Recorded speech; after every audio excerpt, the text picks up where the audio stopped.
Hey folks, let's learn something new about the oil and gas industry. Today I have a very special guest. I have Rod McKenzie, who's the CEO of Rusmininfo. Did I pronounce that right, Rod? Yep, Rusmininfo is fine. Yeah, and Rod and I cannot get in the same city at the same time, so we're doing this via Skype, but Rod has an incredible story. So Rod, before we get into what your company does, how did you end up in Russia? How did you end up in the former Soviet Union? Well, I came here in 1991 at the behest and introduction by a Russian academic who'd been teaching at Harvard University. And she said, why don't you go and have a look at what's happening? And Europe was coming out, particularly the UK, of a recession. And my business had suffered a bit, and I thought, why not? So I went to Russia initially for 2 weeks, found the people fascinating. The whole place was just so interesting. I wrote a few articles and it got a level of interest, and I came back again. And after that, I just invented reasons to stay. And 24 years later, I'm here. Yeah, that's an awesome story. So let's talk a little bit about your company, because if at a high level, you have every bit of information I've ever seen in Russia and in the surrounding countries on your site, and it's all translated to English. Is that, am I overestimating that? No, that's absolutely correct, and it goes back 6 years. Good. And you can search it by company, country, or sector, by hour, by day, by week, by month, or by year. Yeah, and so not only do you cover oil and gas, which is our sweet spot, but you cover, it seems like, everything. Mining, hydroelectricity. I mean, you talk a little, yeah. Yeah, basically we cover all the former Soviet Union except the Baltic states. So we cover the gas sector in the Ukraine, for example, but mainly its metallurgical sector, because that's the biggest sector, or at least was, in the Ukraine. We cover Azerbaijan, the oil and gas sector, because inextricably linked to Russia, as is Kazakhstan, Uzbekistan, and of course Turkmenistan. We've actually started to improve our coverage on Iran because there's a lot of that now moving into the sphere. And of course we cover China because of the high level of cooperation between China and Russia recently. So basically, yeah, we cover everything from finding it to refining it, and on the energy sector from producing it to selling it. Right. And the thing that I found fascinating for our business is you have some very good facts. So if I wanted to know which project was being kicked off in southern Ukraine, or which where's a new oil well being developed, or where's there a new refinery, you have that information in your site. Absolutely. We cover literally every single new event. We also do financial results. I mean, our clients want to know everything about a company. I mean, I have a number of research analysts who take my stuff, and actually I can see direct lifts in their analyst reports where they've just lifted it almost wholesale. But I don't mind. Imitation is the sincerest form of flattery. Right. So let's talk a little about some of your clients, because you had some interesting stories between the guy that builds the big trucks and the coal conveyor belt companies. Just talk about a couple of your clients and how they use you. Yeah, I mean, Terex trucks, they make huge dumper trucks that basically are used in open cast mines. These are the things with the wheels bigger than us, you know, in height. And he wants to know every new mine that's happening, every mining company that's currently making money. So he takes their financial results and the plans of their extraction.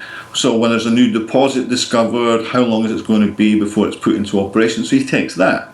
I have a German coal conveyor belt company for underground mines, and all he's interested in, again, is coal mining information and finding out who's doing what and who's got money.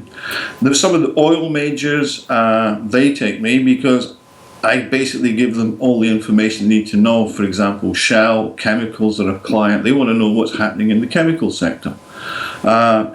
A lot of my clients are the major international banks. Now, they've lent a large amount of money to a lot of Russian companies. Rosneft, for example, has a net debt currently of about $45 billion, which was basically to finance the takeover of BPTNK. Right. So all the guys in the syndicates that lent their money want to know on a daily, weekly, and monthly basis the likelihood of getting their money back. Right.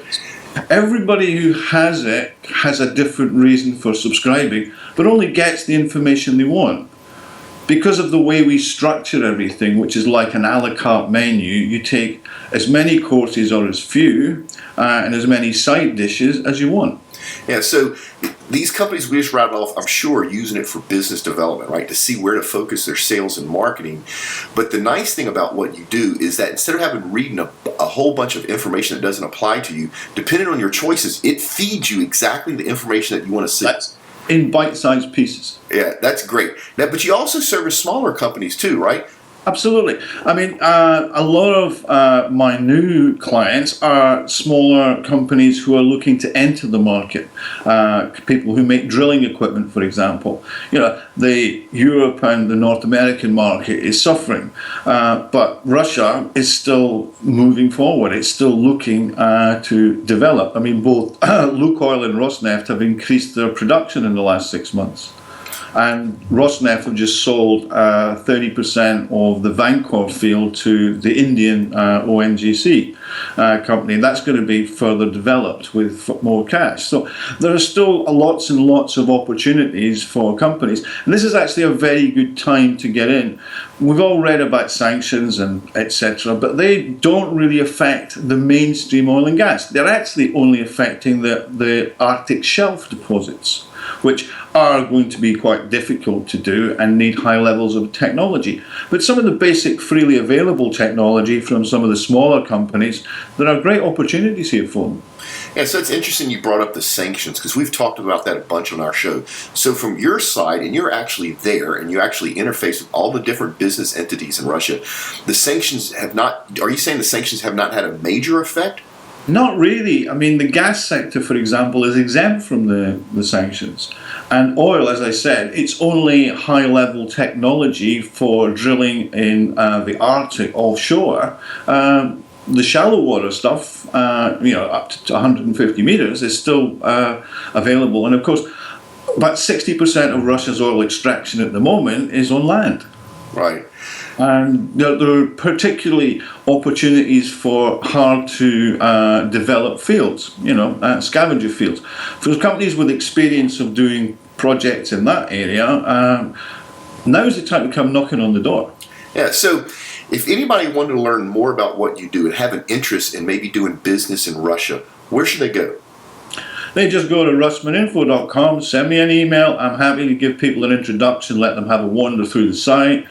They can ask me specific questions. They'll be able to find the information accurately, accurate information quickly, and then come and have a look. They'll find Moscow a very welcoming city. Yeah, I would love to get a chance to go up there, because I have this thing for Russian food, like real authentic Russian food, which is very hard to find here in the States.